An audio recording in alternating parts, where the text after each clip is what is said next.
Hey guys and gals, Shane Simmons here for another This Week in Appalachian History. And I'll get this thing kicked right off. I've got a lot to talk about. So we got a long way to go and not much time to get there, to quote Jerry Reed from Smokey and the Bandit. What was that song, Eastbound and Down? I think I sung that yet. But anyway, enough about long ways to go and short times to get there. I got a bunch of shout outs to do this week. I have got 4 new patrons and I really want to thank you guys. And then I got a couple of donations in the mail too. And so let's get started with those right now. Now, all of my donors, I had a couple, and I literally just checked the mail as I walked in the house right here. And again, I like to show the cards to know who sent them. And they both asked to be anonymous, and that's why I'm kind of trying to be respectful, as much as it grieves me, because I love to shout out people who help out, because I appreciate you so much. And these are 2 people I like when they comment. They are very special comments usually, so you know who you are. And if you don't know who you are by now, well, one of you is in Crewe, Virginia, and the other is in Grand Rapids, Michigan, so please. And I'd really like to read the one because there's a good zinger in there, but yeah, out of respect, I will honor your wishes and keep this stuff anonymous so that, but the one did say, lunch on me when you get to Wheeling, West Virginia, and man, I'm hoping to get there this year. I sure hope so. But thank you guys so much for that. It means the world to me. And then I've got the 4 new patrons. It's the biggest week I've had ever, actually, I do believe. And it's Charlotte Barber, Joe Sullivan, Audrey Welch, and Angela Smith. So thank you for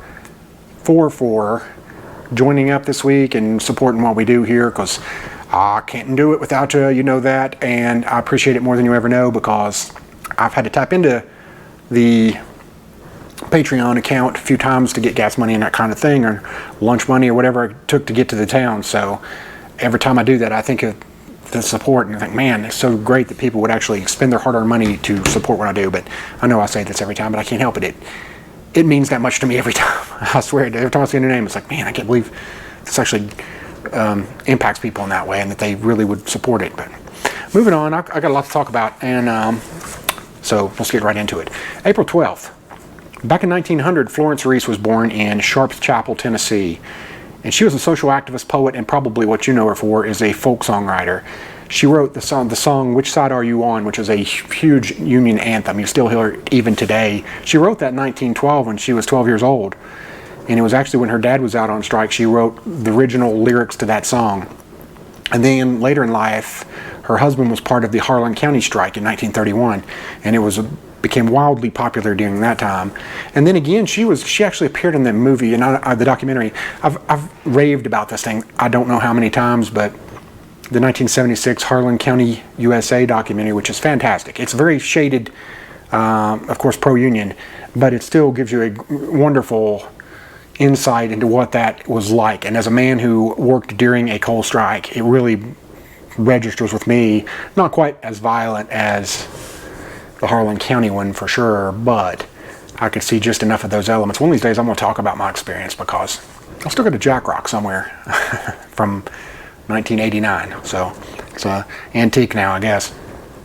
Okay, moving on from Florence Reese. She passed away in 1986, of course, and she actually, her husband died a little bit before then, that was in the strike, and I do believe he may have had some kind of black lung related illness that ended his life. Okay, moving on to April 12th. Well, staying on April 12th, 1859, a man by the name of Junius George Groves was born in Greene County, Kentucky. And he was a farmer and an entrepreneur, and he became one of the wealthiest black Americans in the 19th and 20th century, because his life spanned over both centuries. And he was potato king of the world. He had developed some methods that were very unique, and ended up, he could outproduce anyone in the entire world, so with potatoes, and that made him a pretty good fortune. And then he was just a bright businessman in other ways. He had a general store and a couple other, he had stock in banks and that kind of thing. And he was very active in helping the black community as well. And it's thought to be, they're not totally sure, but it's thought to be he may have developed the very first black community golf course. So he was a very impactful man in his time. Staying with April 12th, in 2010, Carl Robin Greery was elected mayor of Tracy City, Tennessee, which normally that wouldn't be like, becoming a mayor of a small town isn't all that notable, but this gets a little bit complicated because the man died in on March 10th from a heart attack. So a dead man beat the incumbent Barbara Brock. He won by 268 votes to 85, so by any measure that's a landslide. And this is where I love this story. You can't make this stuff up, or if somebody did, I don't want to know that it isn't true, because the loser, Miss Brock, was quoted as saying, they asked her how she felt about losing to a dead man, and she said, "I'll live. I'm a survivor." Sorry. I thought that's such a weird. Moving right along. And I hope nobody's offended by that, but I just found that incredibly hilarious that somebody would say it that way. It's the world's worst way of putting it, so which makes me think, well, maybe there's a reason why she didn't win that election. And where they asked, I saw another news article about it, and they asked some local citizens about if they knew that he was dead and all that stuff, and they were well aware of that. They just said that she was so unpopular that somebody was quoted as saying that they would vote for him again the next week. Said vote for him twice if they could, just to oust her from office. Ended up I guess the town council ended up having to select the mayor because obviously he couldn't serve. April 14th is the legendary, I don't even know where to start and where to end with this, but it's Loretta Lynn's birthday. She was born in 1932, and I'm going to do a lot more in-depth thing on her in the future. I think I blew it with Dolly Parton because I gave just too much in one of these and hijacked the whole show, if you want to call it that. But I'll talk a little bit about Loretta Lynn, of course. If you don't know who she is, then you probably need to go back to elementary 101 Appalachian history. But so she was born in Butcher Holler. She was the oldest daughter of Ted and Clary Webb, and of course Ted was a coal miner and a subsistence farmer, which was exactly like subsistence. Exactly what my grandfather on my mother's side did. So I can kind of relate to their story a lot. Working in the mines and then also have farming on the side. Can you imagine the amount of work that went into all that? And of course, it became a family situation where all the children and everybody pitched in to make it work. And sadly, her dad passed away from black lung at the young age of 52. So she married Doolittle, Doolittle Lynn, who he inspired a lot of her songs, and not necessarily in a good way, because a lot of her songs, if you're familiar with Loretta Lynn, were a lot about cheating and mistresses that would interfered. So she had some big hits, Don't Come Home A-Drinkin' with Lovin' on Your Mind. She had You Ain't Woman Enough to Take My Man. She had, of course, her big thing was Coal Miner's Daughter, which inspired the 1980 movie, which is legendary. That's like Appalachian Girls. That's like Grease. It is for everybody else if I put you on a scale. She also sang my personal favorite about threatening people and so forth, and that's called Fist City. I love Fist City. It's just a great song. If you haven't heard that or hadn't heard it in a while, go check it out because it is fantastic. She worked with Conway Twitty a lot too, and they had a string of #1 hits together. So they really, a lot of people thought that they were in a relationship or some such because they had such a good chemistry between them. Kind of, just people just assumed that in a lot of ways. And of course, I love Conway Twitty too, and I can't help it. I can't mention Conway Twitty and go, "Hello, darling. Nice to see you." Okay, I'll stop. It's been a long time. Now I'll stop. Okay. God, I love Conway Twitty. I'm bringing this out here one of these days. I got a Conway Twitty toothpick holder that somebody got me as a joke for Christmas. My cousin Matt, actually. But she had 3 songs banned from the airwaves, and that was kind of funny because you don't think of her as being a controversial person, but she touched on all kinds of subjects that a lot of people wouldn't touch with a 39.5-foot pole. She had a song called Rated X, which was about the double standard for women who are from divorced women. And she also had one called Wings Up on Your Horns, which was about loss of teenage virginity. And then she had one called The Pill, which of course was about birth control. So all 3 of those were banned from major radio airplay, but she went on obviously to have a much bigger career without those making the airwaves. So she had a stroke in 2017, and then she had a broken hip in 2018. So she's been out of action singing wise as far as performing in public. She was actually supposed to be at Rhythm and Roots here in Bristol, and I was going to go see her, and that was about the time she started getting sick, and I don't know that she's performed since then, so I missed my one chance to go see her, sadly.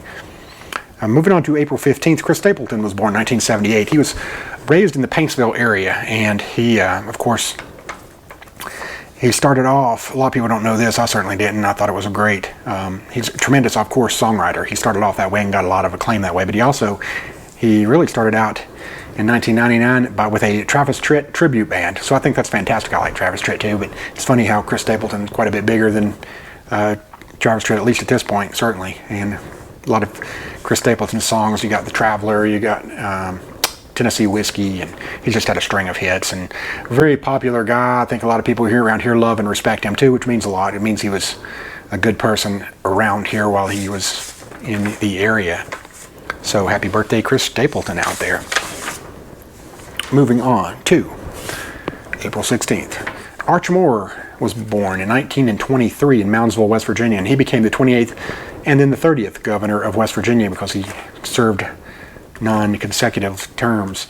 And he's kind of remembered mainly for, unfortunately, he was convicted of mail fraud, tax fraud, I think extortion, and obstruction of justice. So he served a little bit over 3 years in prison. He was sentenced to a little bit over 5 years in prison, but he actually served a little bit over 3. He accepted illegal payments from lobbyists, so that got him put behind bars, which would have to be a big come down for a guy in that position and that kind of power, but it happens.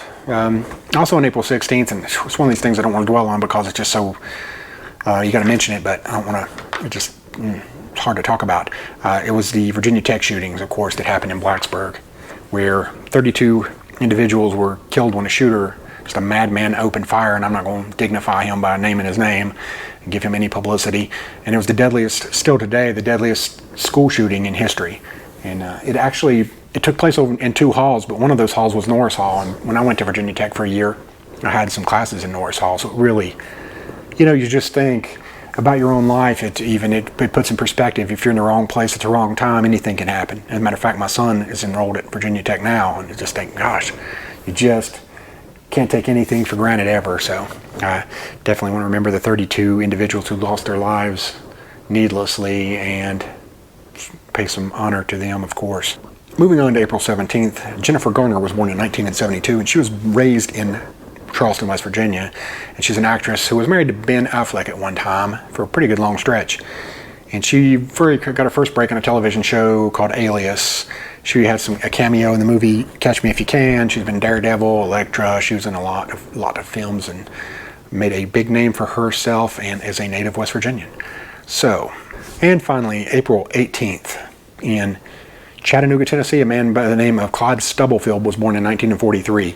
And if his name didn't jump out off the page at you, you've probably more than likely heard his music. He was the drummer for James Brown, and he played on the epic song Funky Drummer that came out in either 1970 or 1971. I can't remember exactly which year that was, but Funky Drummer, his drum break is the most sampled music probably in the history of hip-hop and rap music that's been used a lot. And he actually performed the song Fight the Power with Chuck D, lead singer of Public Enemy, on the Jimmy Fallon show shortly before his death.